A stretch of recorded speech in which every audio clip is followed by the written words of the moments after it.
Today I'm going to be addressing the children, and I want you to listen very, very carefully. Very carefully. Each one of the children, I want you to listen. Do you know that we're in what's called the holiday seasons, or Christmas? But much of everything you know about Christmas, it's not really true. There is an emphasis, or people think certain things are important at Christmas that are not important.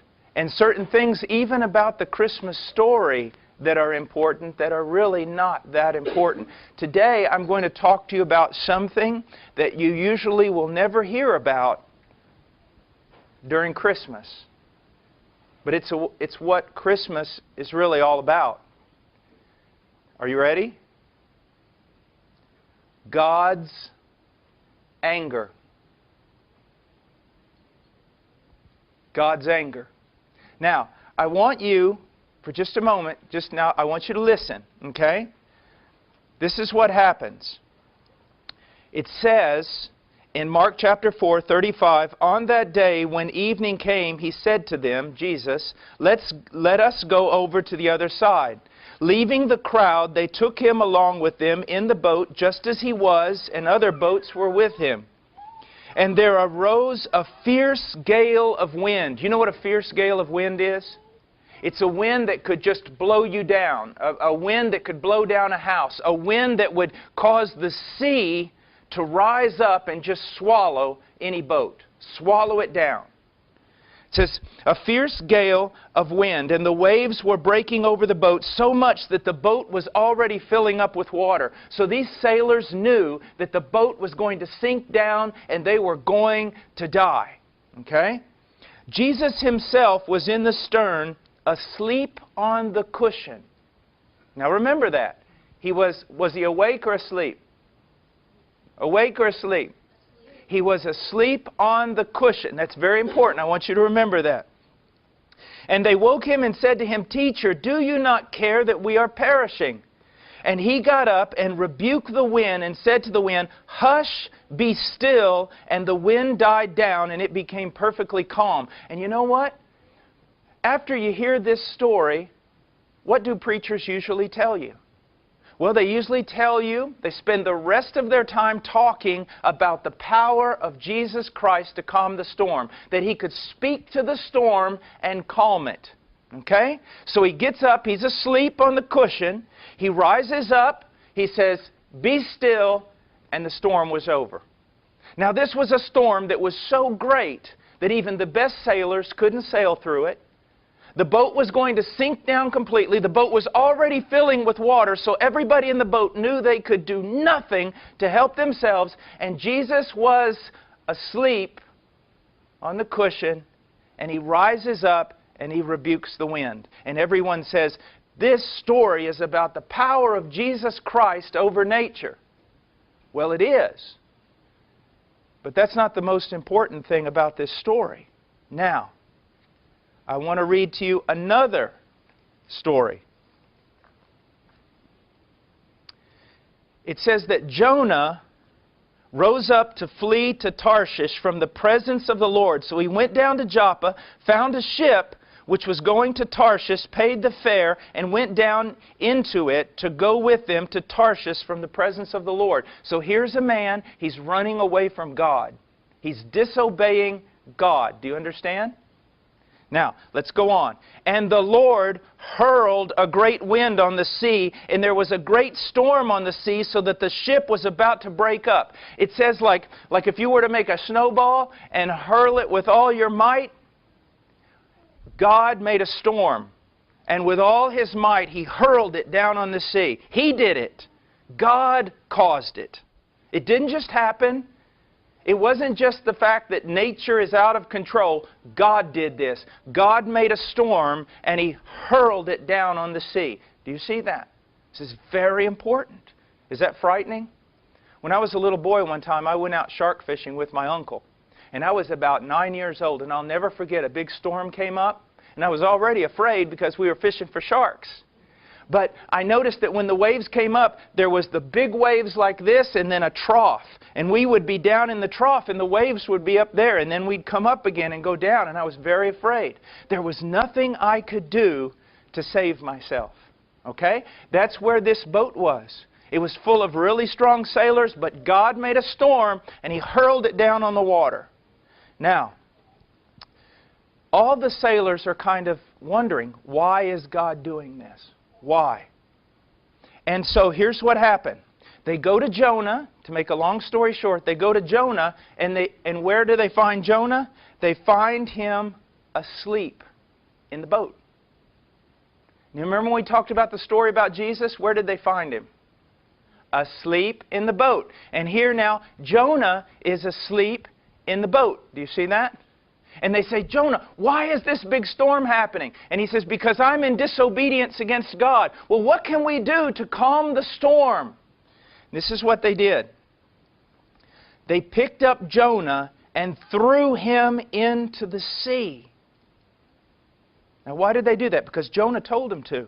He said in verse 12, pick me up and throw me into the sea, then the sea will become calm for you. And then again it says, so they picked up Jonah, threw him into the sea, and the sea stopped its raging. Now, it says that God He made a storm, and He threw it down on the water. Here, it says that the storm was raging, and the boat was going to break apart, and no one could do anything. Do you see that? What was that storm? That storm was God's anger. Now, why is God angry? Because of our sin. Furious because of our sin. He hates sin. Why does He hate sin? Because He's good. He's good. And because He is so good and so loving, He hates sin. And because of our sin, the anger of God comes down like a raging storm. And there's nothing that we can do, to stop it. Now, when that raging storm came, Jonah said, pick me up and throw me into the water, didn't he? And what happened? The storm stopped. So Jonah was a guilty man full of sin, and he said, if you'll take me, pick me up, and throw me into the water, then the storm will stop. Jesus was not a guilty man. Jesus was innocent. Jesus never sinned. And in order to stop the storm that was coming against you and me for our sin, we didn't have to throw Him in to the sea. He threw Himself into the sea. When Jesus was on the cross, it was like Him. Let's imagine for a moment that we're in a boat. And all of us are terrified because the waves are so high, the boat's going to break apart. But Jesus is asleep. Why is He asleep? Because He's done nothing wrong. He's never sinned. That wrath, that anger of God that's coming up all around us and tearing our boat apart, it has nothing to do with Him. He never broke God's law. He never sinned. He's just asleep. God's not against Him. He's the perfect Son of God who always obeyed. But we're in that boat. And you and I, we deserve to die. We deserve to be swallowed up by that ocean. But Jesus comes forth right at the moment that we're about to die. And He throws Himself into that ocean. Even though He didn't deserve to die, He throws Himself into that. And when He did, when He paid for our sins with His life, then God's anger was calmed. And now God can freely love us. Do you see that? Just think about this for a moment. You're to be swallowed up into the ocean and sucked down to die forever. And Jesus says, stop.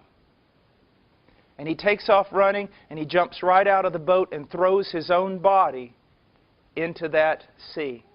And when He does, the sea becomes calm. Now, children, what are you going to do when you see that there's somebody out there that loves you that much, that threw their own body into the sea? Are you going to just be able to stop thinking about that? No. Shouldn't you live for that person? Shouldn't you love that person? Shouldn't you believe in that person? That's why Jesus is more important than anything else. Do you realize that this morning alone, I've sinned enough to go to hell? This morning alone. But Jesus threw Himself into the sea. He stopped the wrath of God that was coming against me and you by His own death in our place, even though He did not deserve to die. You want to know what Christmas is all about?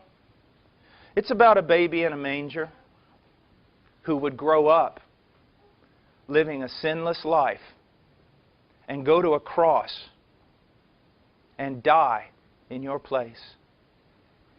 It's about a great king who would throw himself into the sea, even though he did not deserve it, in order to save the people in the boat. Several years ago when I was in Ukraine, they told me a story, and it's all over the place. I don't know if it's an urban legend, but it's about a Russian prince and his slave. And they were in a dog sled in Siberia.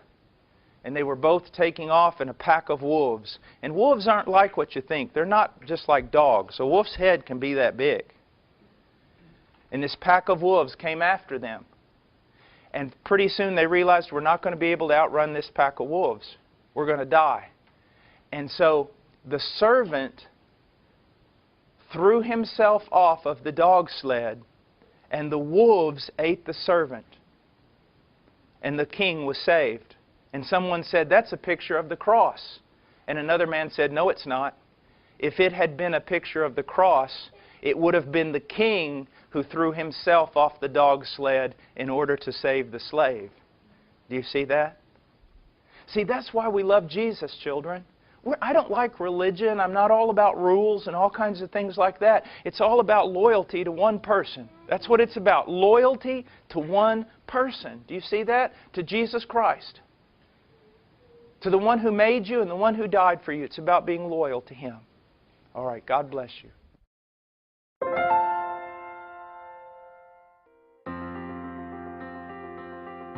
Please visit our website at heartcrymissionary.com. There you will find information about the ministry, our purpose, beliefs and methodologies, and extensive information about the missionaries we are privileged to serve.